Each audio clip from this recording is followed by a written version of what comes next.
नमस्कार, आप देख रहे हैं जेके 24/7 न्यूज। मैं हूं आपके साथ राजेश कुमार। वक्त हमारे खास कार्यक्रम डिफेंस स्पेशल का, जहां पर बात आज हम इजराइल और ईरान के बीच जो टेंशन बढ़ रही है उसको लेकर हम करने वाले हैं। लगातार ऐसी खबरें सामने आ रही हैं कि अगले 24 घंटों के अंदर ईरान इजराइल के ऊपर हमला कर सकता है, लेकिन उससे पहले ओआईसी देशों की अहम मीटिंग बुलाई गई। इस मीटिंग में क्या हुआ और क्या ओआईसी देश इजराइल के, अमेरिका के खिलाफ जाएंगे, इसे एक्सपर्ट से आगे डिटेल से हम समझने की कोशिश करेंगे। लेकिन साथ ही साथ बात इंडो पैसिफिक को लेकर भी आज हम करने वाले हैं, क्योंकि आपने पिछले 3 दिन में सेंट मार्टिन आइलैंड को लेकर चर्चा सुनी होगी कि बांग्लादेश से सेंट मार्टिन आइलैंड अमेरिका चाहता था और शेख हसीना, जो कि पूर्व प्रधानमंत्री हैं, उन्होंने देने से इनकार कर दिया था। लेकिन इंडो पैसिफिक में सेंट मार्टिन आइलैंड बेशक अमेरिका को नहीं मिला, लेकिन मलक्का स्टेट के बेहद करीब अमेरिका ने एक आइलैंड ले लिया है और उसके ऊपर अब सैन्य बेस बनाने की तैयारी अमेरिका कर रहा है। इसको समझना होगा, क्योंकि यहां से अमेरिका चीन के ऊपर नजर रख सकता है, तो साथ ही साथ भारत के ऊपर भी चीन यहां से नजर रख सकता है। इसको आगे डिकोड करने की कोशिश करेंगे और बात बांग्लादेश को लेकर भी जरूर होगी कि आखिरकार और आखिर में अब बांग्लादेश में क्या कुछ होने वाला है।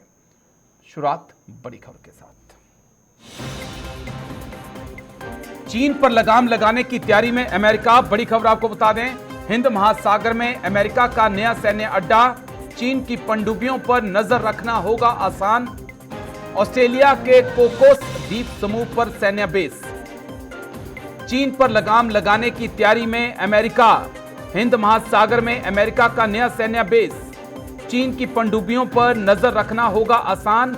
ऑस्ट्रेलिया के कोकोस द्वीप समूह पर यह सैन्य बेस अमेरिका ने बनाया है। अब सबसे बड़ी बात कि ऑस्ट्रेलिया कितनी दूर, लेकिन सैन्य बेस मलक्का स्टेट के आसपास, इस खेल को समझना होगा। लेकिन एक बार ग्राफिक्स के जरिए जानकारी आपको दे दें कि क्या पूरी ये खबर है क्या। देखिए, कोकोस द्वीप पर सैन्य बेस अमेरिका बना रहा है। ऑस्ट्रेलिया का है यह कोकोस द्वीप।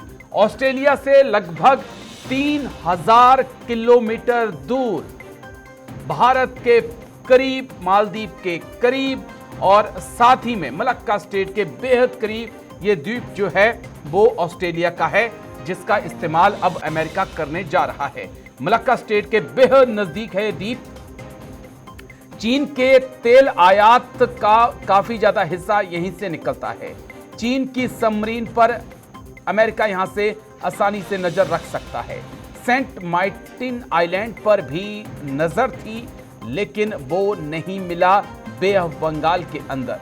कोको आइलैंड पर चीनी बेस है, यानी कि क्या, उसके जवाब में अमेरिका यहां पर आ रहा है। कई सवाल हैं जिनका जवाब एक्सपर्ट से तलाशेंगे, लेकिन एक बार मैप देख लीजिए आप कि किस प्रकार से इंडो पैसिफिक जो है अब धीरे धीरे बहुत गर्म होने लगा है।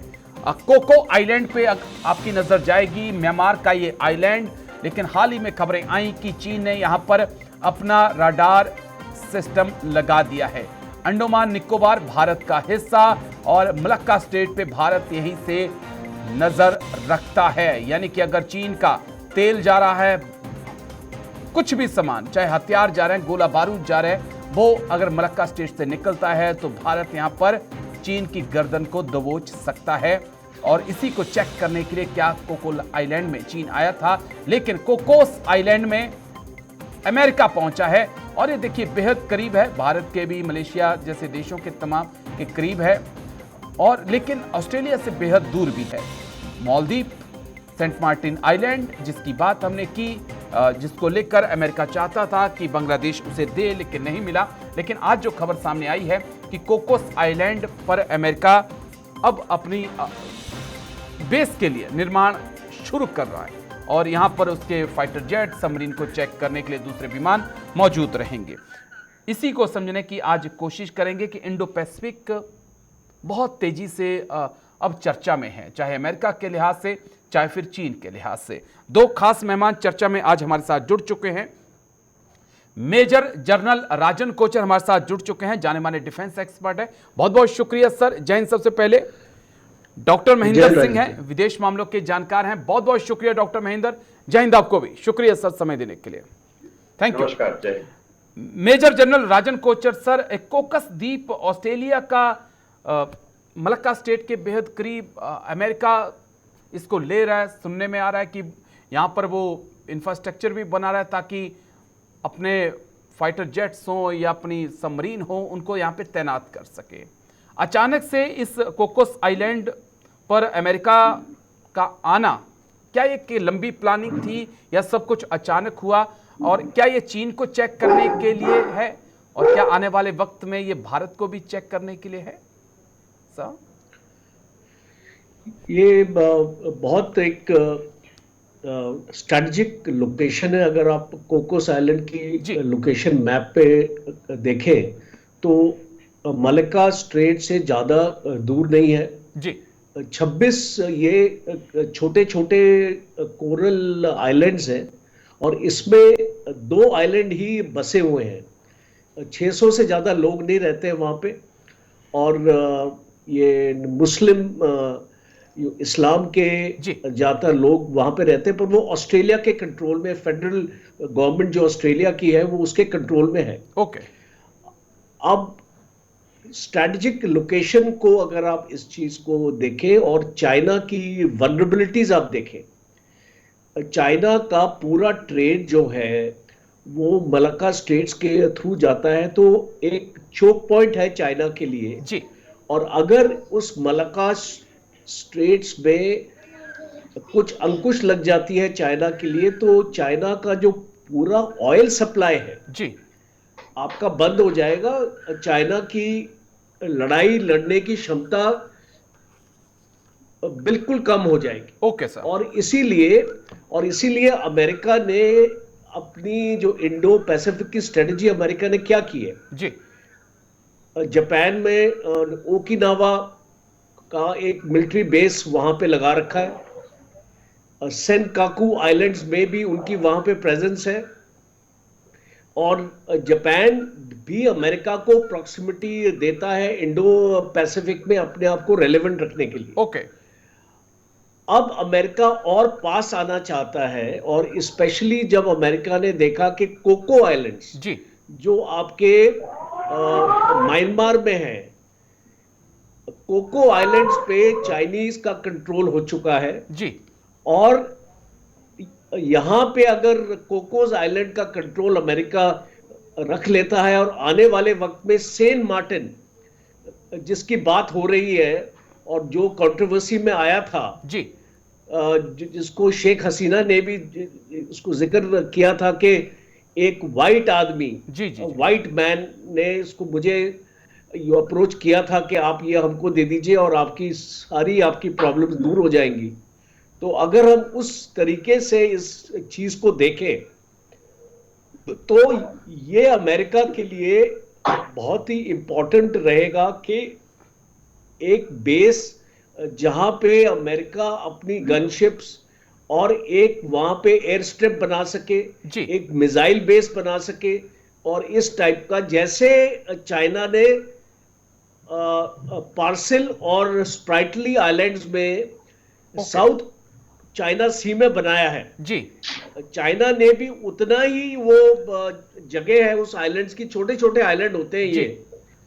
तो अगर इन आइलैंड्स पे अगर आप मिलिट्री बेसिस अपने बना ले तो आपकी एक प्रेजेंस हो जाती है और आपका लॉजिस्टिकली आपको आसान हो जाता है। ये बड़ा, लेकिन मेरा एक बड़ा अहम पॉइंट था कि आज ये चाइना को चेक कर सकता है, लेकिन आने वाले वक्त में ये इंडिया को भी चेक करने का तरीका होगा। मैं एक छोटे से ब्रेक के लिए रुक रहा हूं सर। डॉक्टर महेंद्र, ब्रेक के बाद मैं सीधा आपके पास आऊंगा इसी सवाल को लेकर कि इंडो पैसिफिक में आज चाइना को लेकर बेशक अमेरिका का इंटरेस्ट बड़ा है, लेकिन कल भारत जब अपने पैरों पे खड़ा हो जाएगा तो अमेरिका का कुछ ऐसा ही रुख भारत के खिलाफ।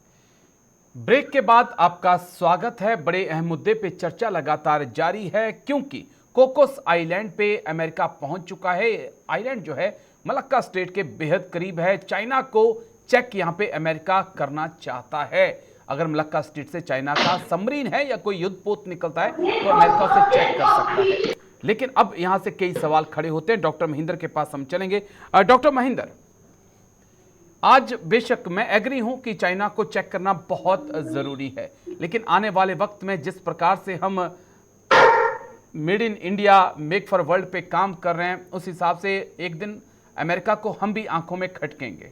क्या ये भारत को चेक करने के लिए भी होगा? और एक बड़ा और अहम सवाल है, अमेरिका लगातार आप पे प्रेशर डाल रहा था कि आप या तो नेटो प्लस में आ जाइए और आप क्वाड को एक मिलिट्री संगठन बना लीजिए।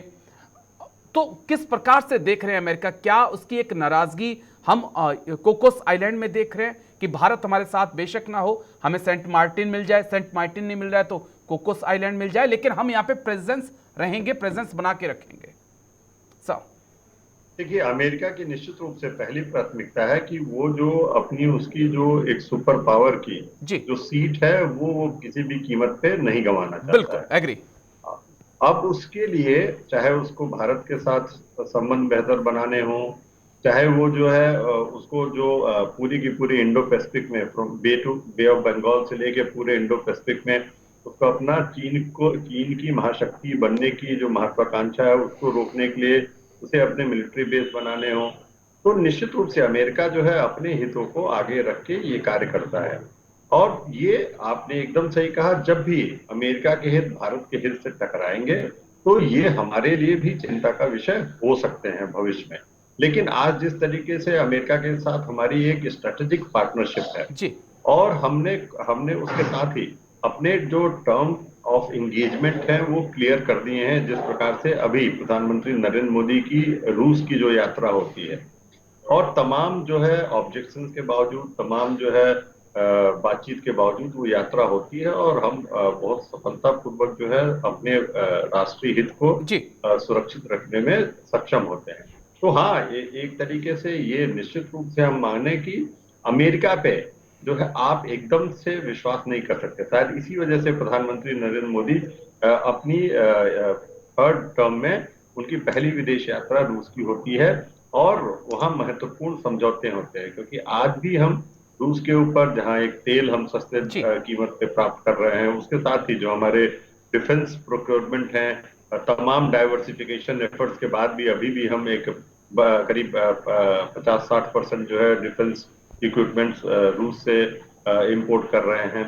उसके अलावा जो रूस हमें टेक्नोलॉजी देता है और अमेरिका तमाम कोशिशों के बावजूद जो टेक्नोलॉजी ट्रांसफर में अभी भी दिक्कतें हैं जी, तो ये अमेरिका के लिए इसीलिए उसको दुनिया का बनिया कहा जाता है कई बार, जो है राष्ट्रीय टर्म्स में नहीं, लेकिन उसको माना जाता है कि वो अपने आर्थिक हितों को, अपने राष्ट्रीय हितों को वो संरक्षित रखने के लिए कोई भी कदम उठाता है। तो हालांकि अभी आप देखें तो ये चीन को घेरने की कोशिश है, लेकिन आज उस कोशिश में इससे कहीं पे भी इसमें दो राय नहीं हो सकती है कि इस चीन को घेरने की कोशिश में भारत भी उसके सहयोग में है, क्योंकि एनिमी इज फ्रेंड।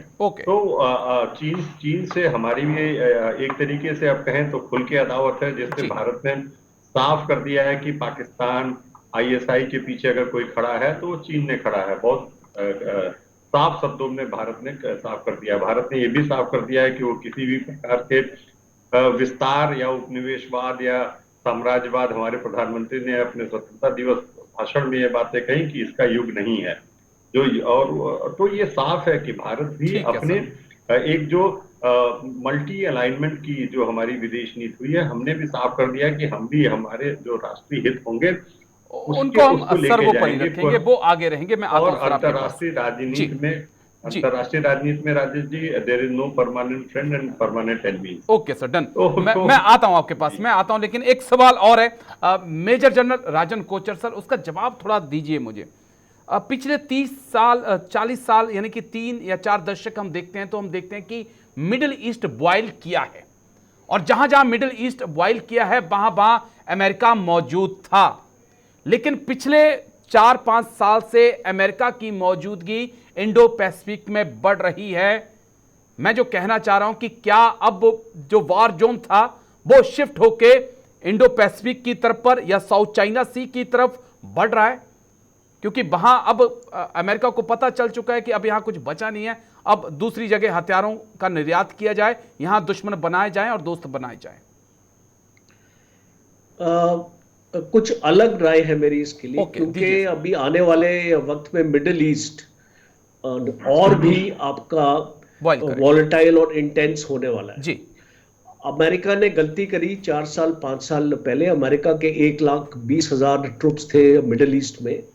आज अमेरिका के तकरीबन 40 से 50,000 ट्रूप्स है मिडिल ईस्ट में। 9 मिलिट्री बेसिस है और अमेरिका ने यहाँ पे अपने आप को थिन आउट किया सो दैट वो इंडो पैसिफिक में अपनी फोर्सेस को कंसंट्रेट कर सके।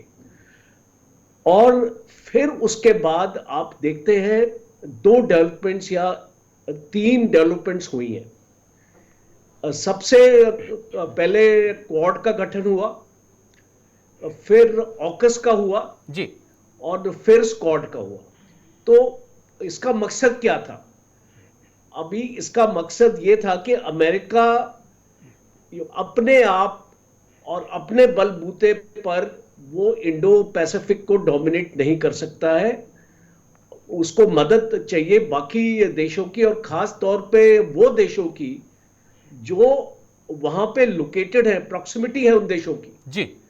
और इसीलिए आप देखते हैं Australia, Japan, Philippines, south Korea, ऐसे देशों को अमेरिका ने अपने साथ किया। आज जापान की जो एक सेल्फ डिफेंस फोर्सेस है अभी वो रद्द कर दी। जापान अब एक अग्रेसिव आर्मी के लिए अपना तैयार है, अमेरिका से हथियार ले रहा है। साउथ कोरिया अमेरिका से हथियार ले रहा है, फिलीपाइंस अमेरिका से हथियार ले रहा है। As a matter of fact Philippines Bharat से भी ब्रह्मोस मिसाइल ले रहा है। तो ये सिनेरियो अमेरिका ने क्रिएट किया है और अब अमेरिका मिडिल ईस्ट पे अपना ज्यादा फोकस देना चाहता है। और आप जानते हैं कि मिडिल ईस्ट के हालात और भी खराब होते जा रहे हैं। बिल्कुल सर।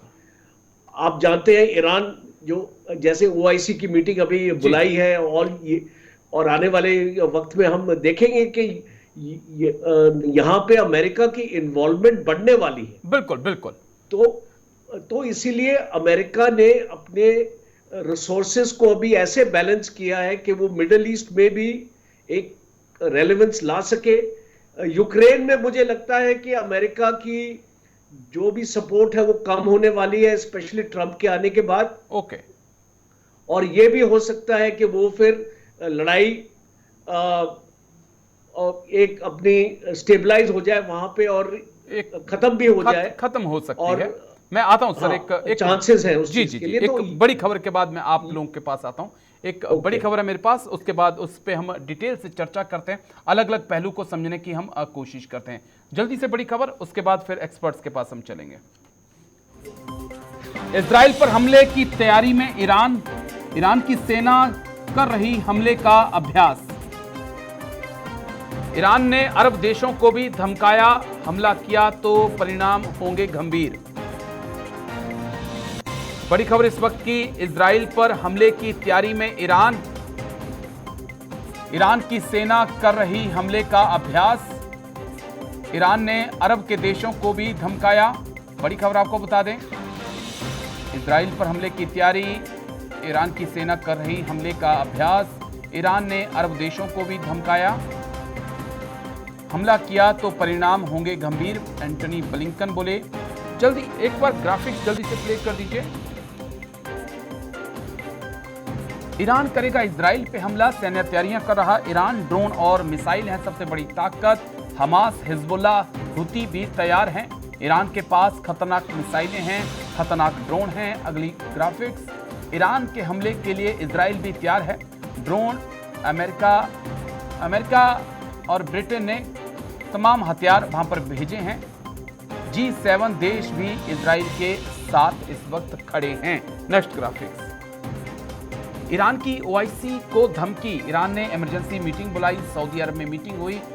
ईरान की अरब देशों को धमकी, लड़ाई से दूर रहने को भी कहा है, यह सीधे तौर पे कहा है। अगला ग्राफिक्स, जवाबी हमले में रुकावट ना खड़ी करें, इजराइल का साथ दिया तो एक्शन लूंगा। ओआईसी देशों का ईरान को झटका भी है, क्योंकि एक सुर में तमाम देश नहीं हैं। बाकी के ग्राफिक्स आप साइड में प्ले कर दीजिएगा और हम डॉक्टर महेंद्र के पास चलेंगे। डॉक्टर महेंद्र, इस अहम अपडेट को आप कैसे देख सकते हैं कि ओआईसी की मीटिंग ईरान बुलाए और ईरान ही कहे कि खबरदार अगर हमारे बीच में आए? तरीके से यूएई और सऊदी अरेबिया ने इजराइल के मुद्दे पे एक तरीके से आप देखें तो ईरान का उस मजबूती के साथ साथ नहीं दिया।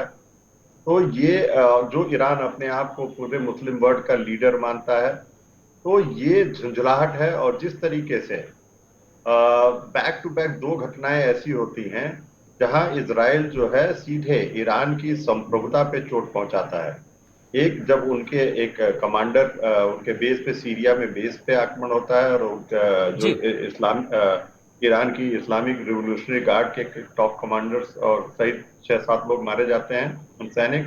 और दूसरी जिस प्रकार से हमास चीफ को ईरान में ईरान की राजधानी में मारा जाता है। हालांकि इजराइल ने उसका क्लेम नहीं लिया है, लेकिन वो साफ है। तो ये ईरान मानता है कि उसकी संप्रभुता पे सीधे हमला है, और ऐसे में दो प्रमुख मुस्लिम राष्ट्र जो है यूएई और सऊदी अरेबिया उसके साथ नहीं है। तो ये अपने आप में उसकी एक झुंझलाहट है कि किस प्रकार से अमेरिका ने एक पूरे जो अरब वर्ल्ड एक जो है एक सिंगल पॉलिटिकल इंटरनेशनल एंटिटी होती थी और जो मुस्लिम हितों की बात करते थे, उनमें कैसे दरार पैदा करने में अमेरिका और इजराइल सफल रहे हैं। तो मुझे लगता है कि इस अमेरिकी कूटनीति की जीत ये झुंझलाहट है, जिस प्रकार से ईरान के जो है का बयान जो आता है वो साफ इस दिशा में दर्शाता है। ठीक है सर। राजन कोचर सर, मैं आपके पास आ रहा हूं और समझाइए, क्या वाकई में ईरान इतना बड़ा कदम उठा लेगा कि वो इजराइल के ऊपर अटैक करे? वाकई में ईरान इतनी ताकत रख रहा है? जमीनी अटैक तो मुश्किल है क्योंकि बॉर्डर लगता नहीं है। क्या हटकर एक बार फिर मिसाइल और ड्रोन का ही अटैक होगा, या आप देख रहे हैं कि हिजबुल्ला लेबनान से अटैक कर सकता है ईरान के कहने पर? सर देखिए, अभी ईरान एक कैच-22 सिचुएशन में आ गया है जी, बिकॉज एक अनाउंसमेंट करी है कि मैं इजराइल पे हम एक बहुत बड़ा अटैक करेंगे, पर उसके पास कैपेबिलिटीज नहीं है अटैक की। ग्राउंड फोर्सेस जा नहीं सकती हैं। आपकी जो एयर फोर्स में इतना आपका दम नहीं है, आपकी नेवल फोर्सेस, मैरीटाइम फोर्सेस आपकी नहीं जा सकती, इतना डिस्टेंस है आपके 1200-1300 किलोमीटर से ज्यादा दूर है। अब और ईरान के पास एक ही पॉसिबिलिटी है जो ईरान ने 13 अप्रैल को करके दिखाया था जी, कि आप अपने ड्रोन्स और मिसाइल से, ईरान के पास खुरमशहर 124 मिसाइल्स है जिसकी रेंज तकरीबन 14-15 हजार किलोमीटर, और अगर उसको एक्सटेंडेड रेंज में भी ले ले तो 2000 किलोमीटर तक है। तो इसका मतलब है कि मिसाइल्स अवेलेबल हैं जी। जो फतेह 1 भी उनके पास जो मिसाइल है, आपको याद होगा फतेह 1 हजबुल्ला ने यूज की थी जब गोलन हाइट्स के गांवों पे अटैक हुआ था। Okay sir. तो एक क्लैरिटी हमको ये आ रही है कि मोस्ट प्रोबेबली जो ईरान का अटैक होगा वो हजबुल्ला के थ्रू होगा। ओके, बिकॉज हजबुल्ला बॉर्डर है लेबनान का इजराइल के साथ, और सबसे ज्यादा इफेक्टिव आपका हजबुल्ला हो सकता है।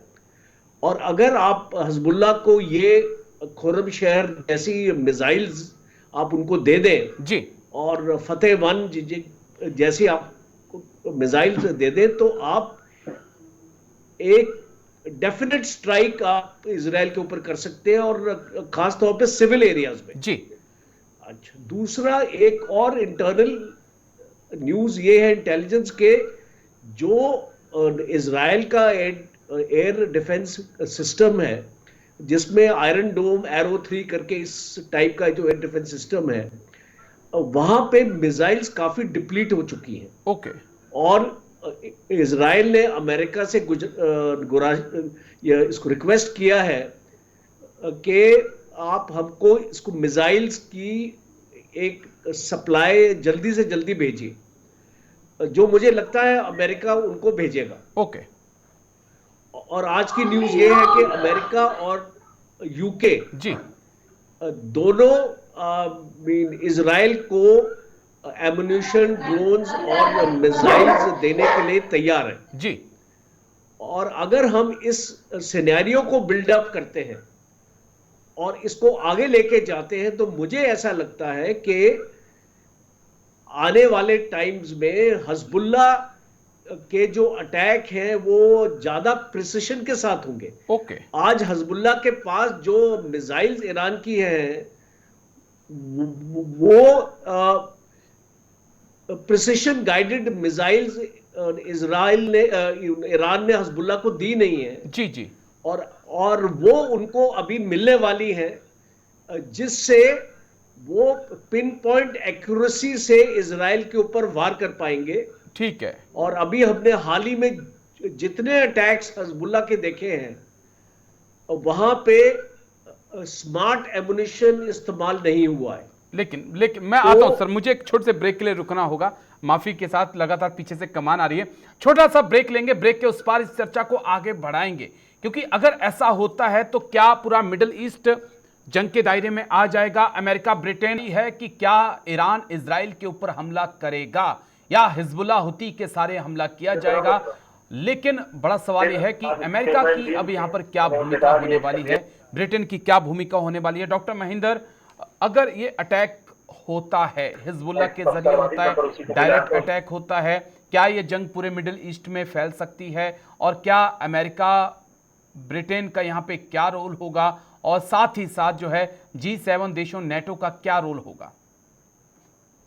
देखिए, निश्चित रूप से राजेश जी, आपने मुझसे सवाल किया। जी जी सर, आप ही से सर। हाँ, देखिए, जिस प्रकार से इजराइल अपनी आक्रमण नीति को इजराइल ने जारी रखा हुआ जी। है, और अभी हिजबुल्ला के ठिकानों पे सदर्न लेबनान में इजराइल ने आक्रमण किया है। और हमें ये नहीं भूलना होगा कि इजराइल ने एक बहुत बड़ा मिसाइल अटैक जो ईरान ने किया था उसको फेल कर दिया था, जिसमें काफी चर्चा हुई थी जी। कि वो वाकई था कि जो है ऐसा नहीं था। और इजराइल पूरी तरीके से तैयार है। और उसके साथ जो पहले शुरू में जिस प्रकार से हमास के खिलाफ जो इजराइल की मुहिम लंबी खिंच रही थी, एक अंतर्राष्ट्रीय वातावरण जिस प्रकार से इजराइल के खिलाफ बन रहा था, उसके बावजूद अमेरिका और ब्रिटेन ने साफ कर दिया है कि वो इजराइल के पक्ष में खड़े हैं जी। और जिस प्रकार से उन्होंने सबमरीन्स जो है वो मूव कर गई हैं और तमाम जो है आर्म्स एमुनिशन की सप्लाई इजराइल को अमेरिका और ब्रिटेन दोनों कर रहे हैं, यूके। तो ऐसे में साफ है कि जो पश्चिमी देश हैं वो जो ईरान के खिलाफ अपना एक रुख रखते हैं, जो आप कहें कि जो फिलिस्तीन पूरे आंदोलन का उस तरीके से जिस प्रकार हमास ने टेक ओवर कर लिया उसका समर्थन नहीं करते हैं। तो ऐसे में मुझे नहीं लगता है कि ये अगर ईरान आक्रमण करता भी है तो पहली बात इजराइल उसको नाकाम करने में सक्षम है।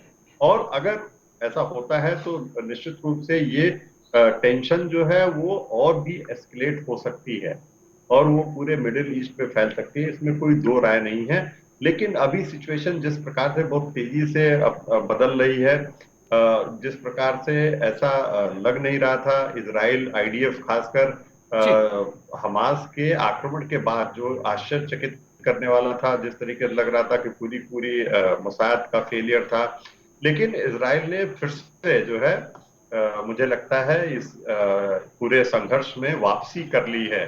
खासकर हमास चीफ इस्माइल हानिया के मारे जाने के बाद। और अभी जो हाँ ठीक है, हमास रिवाइव हो सकता है, लेकिन एक लीडरशिप वैक्यूम हमास के समक्ष है और ईरान इसको जानता है कि अगर उसने अटैक किया तो उसको, जैसा अभी आप चर्चा कर रहे थे कि ग्राउंड सपोर्ट कहां से मिलेगा, वो आप अगर ठीक है लेबनान के जरिए वो हिजबुल्ला का इस्तेमाल कर सकता है, लेकिन हिजबुल्ला के खिलाफ लगातार इजराइल कार्रवाई किए जा रहा है और जिस प्रकार से उसके तमाम ठिकानों पे अभी कल की जो जी खबरें आ रही हैं उसमें अटैक जो हुआ है, कल भी। हाँ जी, मेरे को दो जवाब चाहिए हाँ आपसे, दो बहुत जल्दी जल्दी दो जवाब चाहिए, क्योंकि फिर मुझे बांग्लादेश पे आप दोनों से थोड़ी सी बात करनी है। एक जवाब मेरे को ये चाहिए कि क्या ओआईसी देशों में कोई ऐसा देश है जब अगर टक्कर हो इजराइल और ईरान की, वहां अमेरिका ब्रिटेन खड़े हैं, G7 खड़ा हो जाएगा, क्या को ओआईसी में ऐसा देश है जो इजराइल के पीछे खड़ा हो जाए, माफ करिए ईरान के पीछे खड़ा हो जाए? क्या कोई ऐसा देश है? और दूसरा एक जवाब छोटा सा मुझे यह भी चाहिए, क्या हिजबुल्लाह को यह दिखाई नहीं पड़ रहा होगा कि गजा में कब्रिस्तान बना दिया है? निश्चित रूप से मुझे लगता है कि ईरान के साथ जिस प्रकार से अभी हम ओआईसी की चर्चा कर रहे थे, टर्की है, टर्की ने एक कड़ा, क्योंकि टर्की ये कोशिश कर रहा है कि वो किस प्रकार से अरब वर्ल्ड की लीडरशिप हासिल करें अर्दोगान, तो हो सकता है कि टर्की साथ दे इस पूरे उसमें। लेकिन अगर जिस प्रकार से पूरा आप देखें कि इजराइल के खिलाफ एक अरब यूनिटी की बात होती थी, तमाम देश जो है उसके साथ खड़े होते थे, वैसी स्थिति अब मिडिल ईस्ट में, वेस्ट एशिया में दिखाई नहीं देती है, जो कि ईरान के पीछे सारे के सारे जो है बड़े देश जो ईरान को सोच समझ के कदम लेना होगा, क्योंकि रूस भी जंग में फंसा हुआ है और चीन किसी का सका नहीं है, चीन किसी का सका नहीं है। वो साइड में बैठकर देखता रहेगा क्योंकि उसका अपना टारगेट सेट है। मैं आता हूं सर, एक बड़ी खबर है, उसके बाद मेजर जनरल सर मैं आपके पास आ रहा हूं, राजन कोचर सर, एक बड़ी खबर के बाद मैं सीधा आपका रुख करता हूं, क्योंकि बांग्लादेश पे चर्चा बहुत जरूरी है। अब बांग्लादेश में सियासत पलट चुकी है, लेकिन भारत के लिहाज से चीजों को सोचना होगा। बांग्लादेश में खत्म नहीं हो रही हिंसा, बांग्लादेश लौटे अर्थशास्त्री मोहम्मद यूनुस, जो अब प्रधानमंत्री बनेंगे, वहां के अंतरिम सरकार के प्रधानमंत्री बनेंगे। हमने दूसरी आजादी हासिल की है, यूनुस ने कहा। जल्दी से यूनुस ने क्या कुछ कहा है एक बार सुना दीजिए, एक बार हमारे पास बयान होगा छोटा सा, वो एक बार दर्शकों को सुना दें, उसके बाद राजन कोचर सर के पास चलते हैं। প্রতিটি মানুষের মনে গেঁথে আছে, এটা কেউ ভুলতে পারবে না। কি অবিশ্বাস্য একটা সাহসী যুবক, বন্দুকের সামনে দাঁড়িয়ে আছে, এবং তারপরে থেকে কোনো যুবক, কোনো যুবতী আর হার মানে নাই, সামনে গিয়ে আছে এবং বলছে যত গুলি মারো, মারতে পারো, আমরা আছি। তো যার কারণে এটা সারা বাংলাদেশ জুড়ে এই আন্দোलन ছড়িয়ে গেছে। चलिए जल्दी से ग्राफिक्स प्ले कर दीजिए, ग्राफिक्स से प्ले कर दीजिए, क्योंकि कुछ सवाल हैं जो इस वक्त यूनुस के सामने होंगे। बांग्लादेश का आगे क्या होगा? युवाओं को राह पर ला पाएंगे यूनुस? चरमपंथ से युवाओं को दूर रख पाएंगे? भारत चीन के बीच और अमेरिका के बीच तालमेल बैठाना होगा, युवाओं को रोजगार और महंगाई कम करनी होगी, ये सवाल हैं। आईएसआई और जमाते इस्लामी से क्या दूर रह पाएंगे? क्या अल्पसंख्यकों की रक्षा कर पाएंगे? चीन अमेरिका भारत में सामंजस्य बिठाना भी एक मुश्किल काम होगा, लेकिन राजन कोचर सर बहुत बारीकी से इस पे नजर बनाए हुए हैं। सर कितना कुछ मोहम्मद यूनुस आने के बाद बदल जाएगा? कई सवाल हैं उनके पास, क्योंकि जो बांग्लादेश उन्हें मिला है वो कट्टरपंथ की राह पर, जिहाद की राह पर और जलता हुआ बांग्लादेश मिला है। सर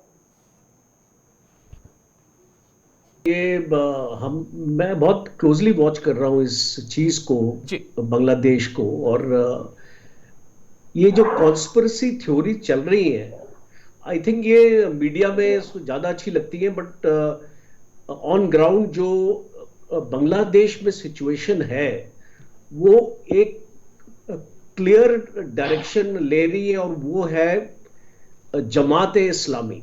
ओके, ये पार्टी को शेख हसीना ने बैन कर दिया। क्यों बैन किया था?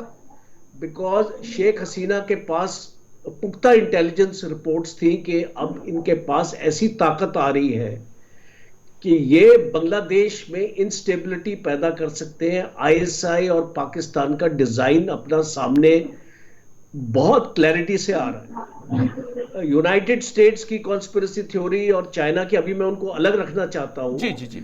और मैं एक फोकस्ड अप्रोच से आपको बता रहा हूं कि बांग्लादेश में अभी भी हिंसा क्यों नहीं रुक रही है, इसकी वजह है जमात, और जमात को पूरा सपोर्ट आईएसआई से मिल रहा है, और ऑफ कोर्स इनडायरेक्टली उनको अमेरिका का भी सपोर्ट है, क्योंकि आज जो पाकिस्तान अमेरिका की गोदी में जाके बैठ गया।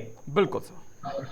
तो अगर हम इन चीजों को देखें तो मोहम्मद यूनुस के लिए ज्यादा टाइम नहीं है, 3 से 6 महीने में उनको इलेक्शंस करने पड़ेंगे जी। बिकॉज बीएनपी की स्टेटमेंट आई है, आपने सुना भी है, बीएनपी के लीडर ने स्टेटमेंट दिया है, खालिदा जिया ने, उसके स्पोक्स पर्सन ने बल्कि दिया हुआ है कि हम नहीं चाहेंगे ये केयर टेकर गवर्नमेंट या इंटरिम गवर्नमेंट ज्यादा देर तक बांग्लादेश में रहे और जल्दी से जल्दी इलेक्शंस हो जी। तो मोहम्मद यूनुस के पास भी ऑप्शंस कम है और उसको 3 से 6 महीने में सिचुएशन को स्टेबल करना है। इसमें फौज का बहुत बड़ा रोल है। ओके। पुलिस ने हाथ खड़े कर दिए हैं, पुलिस स्ट्राइक पे चली गई है, पुलिस स्टेशनों को लूटा जा रहा है, एक सिविल वॉर की सिचुएशन पैदा हो रही है राजेश जी। बिल्कुल सर, एग्री सर, मैं एग्री। और अगर इसको कंट्रोल नहीं करेंगे तो ये बांग्लादेश के लिए बहुत बुरा होने वाला है।